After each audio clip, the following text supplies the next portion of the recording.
प्यारे बच्चों, नमस्कार। आज हम कक्षा 9वीं और 11वीं विषय भूगोल के पाठ नंबर 4 जलवायु के बारे में अध्ययन करेंगे। जलवायु, क्लाइमेट। जैसा कि हमने पाठ 1 और 2 में देखा कि हमारे देश की जो अक्षांशीय स्थिति है वो लगभग 30 डिग्री विस्तार में पाई जाती है। इसी तरह हमारे देश का जो धरातल है उसके अंदर बहुत ज़्यादा विविधता पाई जाती है। यहाँ ऊंचे पर्वत, पठार, मैदान, मरुस्थल, द्वीप समूह सब तरह की आकृतियाँ मिलती हैं, जिसके परिणाम स्वरूप हमारे देश की जलवायु में भी बहुत ज़्यादा विविधता पाई जाती है। लेकिन उसका अध्ययन करने से पहले हम जलवायु के बारे में अध्ययन करेंगे कि जलवायु किसे कहते हैं। जलवायु जो है वो 4 कारकों से मिलकर के बनी है: तापमान, वर्षण, आर्द्रता, पानी और वायु दाब। 5 कारकों से मिलकर बनी है। जब हम इन्हीं 5 कारकों के बारे में एक लंबी अवधि के लिए लगभग 30 वर्ष के औसत का अध्ययन करते हैं तो वो कहलाती है जलवायु। एक दूसरा शब्द जो जलवायु के समानार्थक मानते हैं, मौसम। इन दोनों में अंतर जानना बहुत जरूरी है। दोनों में अंतर जानना जरूरी है क्योंकि मौसम इन्हीं 5 कारकों से बनता है, लेकिन इन्हीं 5 कारकों के बारे में जब हम थोड़े समय के लिए अध्ययन करते हैं तो वो मौसम कहलाता है। वही 5 कारक मौसम के हैं, वही 5 कारक जलवायु के हैं। अंतर है तो वो ये है कि जब हम इन्हीं कारकों का लगभग 30 वर्षों का औसत निकालते हैं तो वो जलवायु है। जब हम इन्हीं कारकों का थोड़े समय का अध्ययन करते हैं तो वो मौसम। इन्हीं कारकों से मिलकर के बनती है वायुमंडलीय अवस्था, यानी किसी स्थान की वायुमंडलीय अवस्था जिसमें इन 5 कारकों के बारे में लगभग 30 वर्षों के बारे में हम अध्ययन करते हैं तो वो जलवायु है। थोड़े समय के लिए अध्ययन करते हैं तो वो मौसम। अब प्रश्न ये उठता है कि ये जो 5 कारक हैं इनके बारे में थोड़ी जानकारी होना चाहिए। तापमान, धरातल से लगभग 4 फीट की ऊंचाई पर वायु की गर्मी को तापमान कहते हैं। इसे डिग्री सेल्सियस, फ़ारेनहाइट, केल्विन कई इकाइयों में मापा जाता है। वर्षण, वायुमंडल में स्थित आर्द्रता का किसी भी रूप में धरती पर बरसना, जैसे ओस के रूप में, ओलों के रूप में, बूंदों के रूप में, हिम के रूप में, ये सब वर्षण के रूप है। वायुमंडल में स्थित जलवाष्प की मात्रा को आर्द्रता कहते हैं। धरातल के क्षैतिज बहने वाली हवा को पवन कहते हैं। वायु के द्वारा धरातल पर डाले जाने वाले दाब को वायु दाब कहते हैं। ये इन 5 की जानकारी थी। अब प्रश्न ये आता है कि किसी स्थान की जलवायु किन कारकों से प्रभावित होती है। किसी स्थान की जलवायु किन कारकों से प्रभावित होती है, इसके बारे में जानेंगे। सबसे पहला कारक इसमें होता है अक्षांश, कि कोई भी स्थान कितने डिग्री अक्षांश पर स्थित है। जैसा कि हमने ग्लोब के अंदर बताया था, कुल 180 डिग्री अक्षांश होते हैं।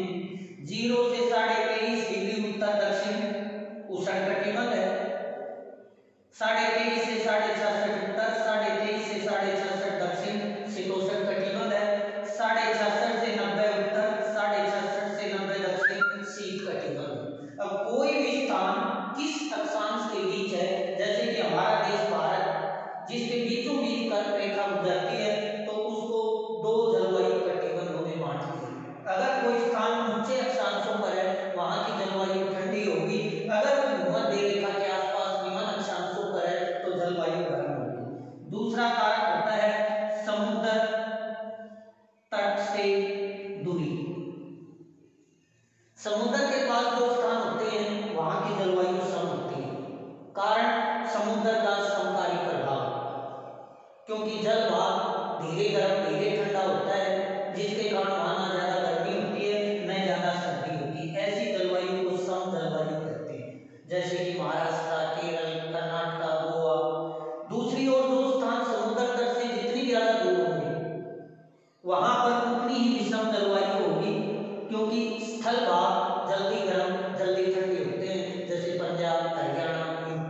यहाँ की जलवायु विषम।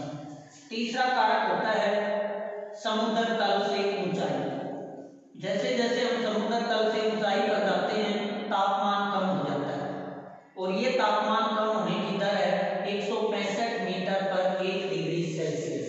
इसे कहते हैं तापमान की सामान्य ह्रास, नॉर्मल लैक्स रेट। अगर धरातल पर तापमान 10 डिग्री है, हम 1650 मीटर हाइट पर चले जाते हैं तो वहां तापमान 0 डिग्री हो जाएगा।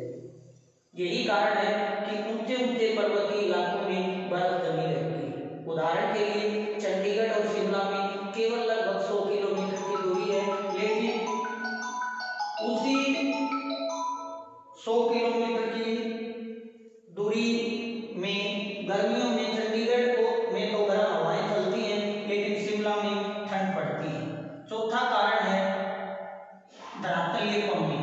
किसी भी स्थान पर पवनी कैसे एरिया से आ रही है, वो शुष्क क्षेत्र से आ रही है, वो समुद्री क्षेत्र से आ रही है, वो मरुस्थल से आ रही है, तो उसी अनुसार वो गर्म, शुष्क, ठंडी आदर हो जाती हैं और उस स्थान की जलवायु को प्रभावित करती हैं। ये हम चारों कारकों का वर्णन करेंगे जब हम प्रश्न लिखते हैं कि किसी भी स्थान की जलवायु को प्रभावित करने वाले कारक क्या हैं। उससे पहले हमने प्रश्न जलवायु किसे कहते हैं, मौसम किसे कहते हैं, इन दोनों के कारक कौन से हैं, इसके बारे में पढ़ा। अब हम पढ़ेंगे कि हमारे देश की जलवायु को क्या कहा जाता है। भारत की जलवायु को कहा जाता है मानसूनी जलवायु। ये नाम क्यों दिया जाता है, इस नाम का मतलब क्या है, उसके बारे में अध्ययन करेंगे। मानसून शब्द अरबी भाषा के शब्द से बना है और वो शब्द है मौसम, जिसका हिंदी में अर्थ निकालते हैं तो अर्थ होता है ऋतु, अर्थात वो पौधे जो ऋतु परिवर्तन के साथ दिशा बदल लेते हैं,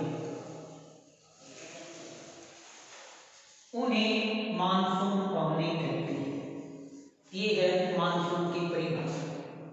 ये अरबी भाषा से ही क्यों लिया गया, इसके पीछे एक ऐतिहासिक कारण है। पुराने जमाने में जब अरब व्यापारी हमारे देश में व्यापार करने के लिए जहाजों से, समुद्री जहाजों से आते थे, तो उन्हें देखा कि गर्मियों में पीछे से हवा उनको आगे बढ़ने में सहायक है, तो सर्दियों में दोबारा वो वापिस जाते हैं तो फिर हवा पीछे से चल रही है।